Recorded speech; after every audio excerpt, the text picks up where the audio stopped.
Olá, que a paz de Cristo seja sobre a sua vida. Nós temos aqui uma palavra de Deus, uma palavra especial. Você foi chamado, nascida para vencer. Olha o que diz em Gênesis 37, versos 5 em diante. Diz assim: certa vez José teve um sonho e quando contou a seus irmãos, eles passaram a odiá-lo ainda mais. Ouçam o sonho que tive, disse-lhes. Estávamos amarrando os feixes de trigo no campo, quando o meu feixe se levantou e ficou em pé, e os seus feixes se ajuntaram ao redor do meu e se curvaram diante dele. Seus irmãos lhe disseram: então você vai reinar sobre nós? Quer dizer que você vai nos governar? E o odiaram ainda mais por causa do sonho e do que tinham dito. Aqui a gente vê quando a palavra de Deus vem trazer o relato da vida de José do Egito. José era um rapaz muito especial e ele era um dos mais novos e muito querido pelo seu pai. Os outros irmãos já tinham ciúme dele por conta disso. Era um menino muito especial, ele tinha 17 anos e o pai havia dado uma túnica para ele. Se você for ler todo o capítulo 37, você vai ver a história do que aconteceu, tudo com detalhes, né? E o pai dele havia dado uma túnica, os irmãos já estavam com ciúme, ficaram ainda mais com ciúme. Quando ele começou a ter sonhos, ele contava para os seus irmãos, mas não eram quaisquer sonhos. Eram sonhos proféticos, eram sonhos que indicavam coisas que iam acontecer no futuro. E os irmãos dele tinham muito ciúme dele. Esse sonho aqui, quando ele conta que vários feixes e o feixe dele ficava em pé diante dos feixes dos irmãos, significava dava ideia de que algo ia acontecer na vida de José, que ele se tornaria uma autoridade até mesmo diante dos seus irmãos. E aquilo ali causou uma irritação muito grande, uma inveja ainda maior.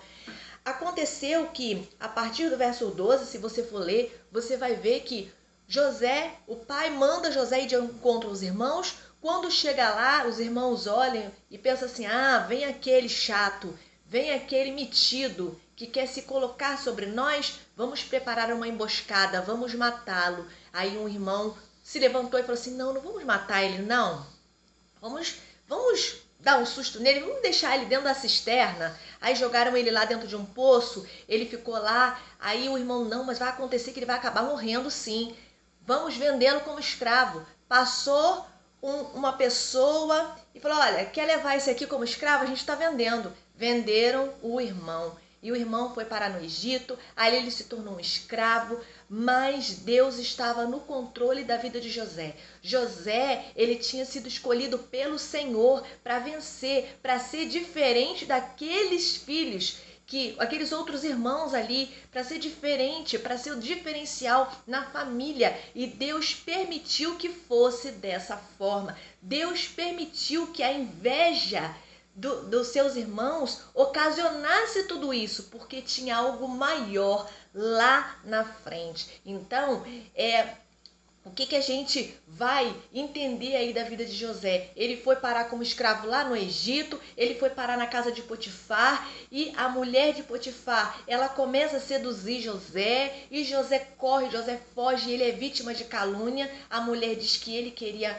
fazer mal a ela, por conta disso ele vai parar na cadeia e fica muitos anos naquela cadeia. Ali na cadeia ele interpreta sonhos e teve um momento que Deus olhou para José e disse: é hora de você sair dessa cadeia.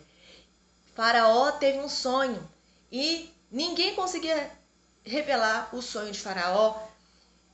E o carcereiro, sabendo daquilo, falou: olha, rei, tem um lá na prisão que ele tem o dom de interpretar sonhos.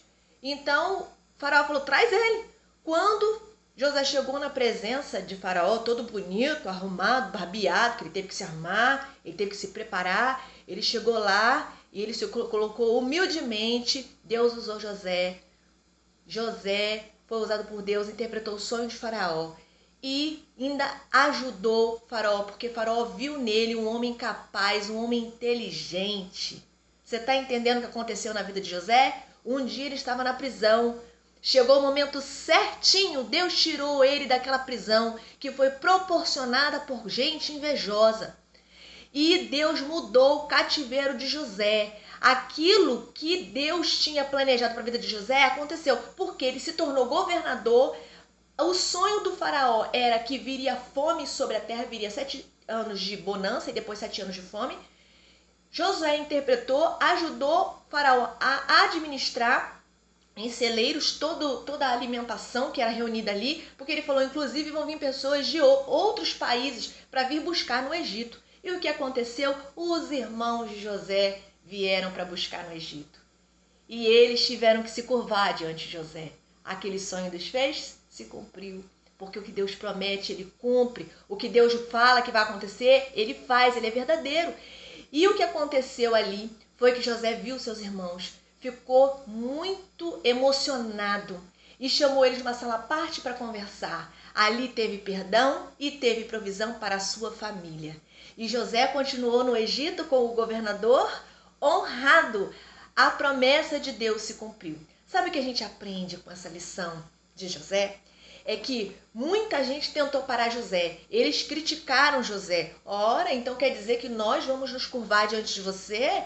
Tentaram parar José, mas não conseguiram. Quando Deus tem um plano, um projeto na vida de alguém, sabe? Algo especial, algo lindo. Ele queria que José fosse um grande vencedor. Não era só um mero vencedor, um grande vencedor que ia ficar na história, como está na palavra de Deus, para nos animar, para nos encorajar. E quando Deus tem um projeto de fazer de você, de mim, um vencedor, ele traça um plano e ninguém impede. Até a inveja daqueles que não gostam de você contribui para o teu sucesso. Então não fique triste se de repente pessoas que te amam estão te invejando, estão querendo ver a tua ruína, estão planejando contra você. Se de repente pessoas que você confia, que você tem expectativa, e você até pensa assim, poxa, aquela pessoa ali é uma pessoa boa, eu vou confiar nela, e de repente vem a pessoa e te trai, coloca diante do Senhor, porque tudo coopera para o bem daqueles que amam a Deus. Então não vai ser a inveja que vai te derrubar, tudo vai contribuir para você chegar lá, sabe? Naquele lugar que Deus tem para você. Eu não sei qual é o lugar, só sei que Deus manda dizer, eu te chamei para vencer. É o Senhor falando para você. Ele não te chamou para você ser um perdedor. Então, de repente, as lutas da vida estão tentando te dizer o contrário, que você nasceu para perder, que você está lutando e as coisas não dão certo, que você está vivendo num cativeiro, que você se sente lá como José, que esteve naquele cativeiro, esquecido, abandonado, não é? De repente você está se sentindo assim. Mas Deus manda te dizer hoje, eu não esqueci de você. Eu fiz promessa na sua vida e eu cumpro promessa. Você precisa se manter na posição, como José fez lá na cadeia. Ele foi fiel em tudo, ele era um rapaz de caráter, ele em momento nenhum ele tentou fugir, em momento nenhum ele tentou brigar com ninguém, ele não descontou raiva em ninguém.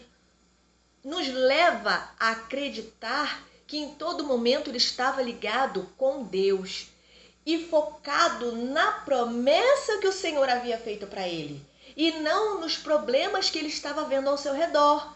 Cárcere, tristeza, fome, escassez. Ele não estava focado em nada disso não, que ele estava vendo ali, porque a cadeia naquele tempo era algo terrível. Ele estava focado na promessa e no Deus que havia feito a promessa para ele. Você entende isso? Então, qual o convite de Deus para você hoje? Deus te chamou para vencer. Faça como José. Eu não sei qual a luta que você está vivendo. De repente você foi vendido por pessoas que te prepararam uma prisão, sabe? Uma situação difícil. De repente você foi caluniado. De repente você não tem sido amado. De repente você tem sido desprezado por pessoas que você julgava especiais, por pessoas que você tinha uma expectativa, por pessoas que você amava. E você está vivendo tudo isso, mas Deus está dizendo hoje, eu tenho promessa na sua vida, eu te chamei, foi para vencer. Então não olhe para o fracasso momentâneo, é momentâneo. Porque o que Deus está te preparando é para algo ainda maior, você entende isso? Olha o que Deus fez na vida de José. Um dia ele era prisioneiro, no outro dia ele estava vencendo, ele estava como um vencedor. Criticaram ele, tentaram parar ele, mas ele não olhou para essas circunstâncias, para essas situações. Ele prosseguiu firme na posição, sabe? Então você precisa fazer isso. Esteja em oração, esteja em meditação da palavra. Olhe para o Deus que fez a promessa, porque fiel é aquele que fez a promessa, ele há de cumprir a promessa na sua vida. Não fique olhando para aqueles que estão tentando te parar, para aqueles que estão te menosprezando. Não fique.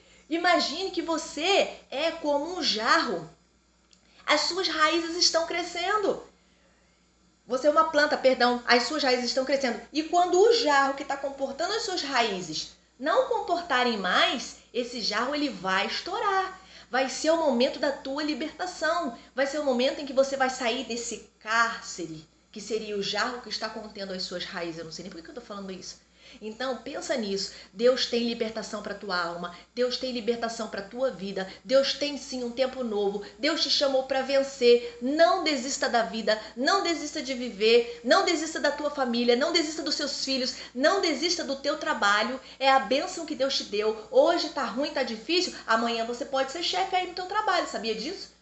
E você não desanime no teu trabalho, você pode marcar muitas vidas positivamente. Deus quer te usar, Deus quer te abençoar. Deus não tem só isso que você está vendo, não. Deus te chamou para vencer. Não olhe para aqueles que estão te criticando, aqueles que estão te fazendo parar. Porque com José foi assim. Aqueles que criticaram José, aqueles que tentaram fazer José parar, depois foram aqueles que foram atrás de ajuda, atrás de José e que tiveram de se curvar diante dele. E quando isso acontecer, aqueles seus inimigos que se dizem amigos, mas que estão te traindo, forem em você para pedir uma ajuda, não nega não, ajuda, porque é Deus nesse processo todinho e o nome do Senhor vai ser honrado, vai ser glorificado. Você vai ter um lindo testemunho para contar. Eu profetizo sobre a sua vida. Guarda essa palavra aí no seu coração. Se você ainda não é inscrito no canal, se inscreve. Se essa palavra foi bênção, deixa seu like, sua curtida. Deus abençoe grandemente a sua vida. Eu quero orar por você. Deus Santo, Forte e Poderoso, louvado seja o teu nome. Pai, eu te oro por essa vida aí, Pai. É um vencedor, uma vencedora, mas que talvez esteja no processo difícil. Então que o Senhor a fortaleça, ajude essa pessoa, anima, encoraja, que essa pessoa não se renda, mas que ela prossiga e possa desfrutar das bênçãos que o Senhor Deus tem para a vida dela e que ela conte um lindo testemunho. Assim eu oro em nome de Jesus. Amém. Fique você na paz de Jesus. Um grande abraço.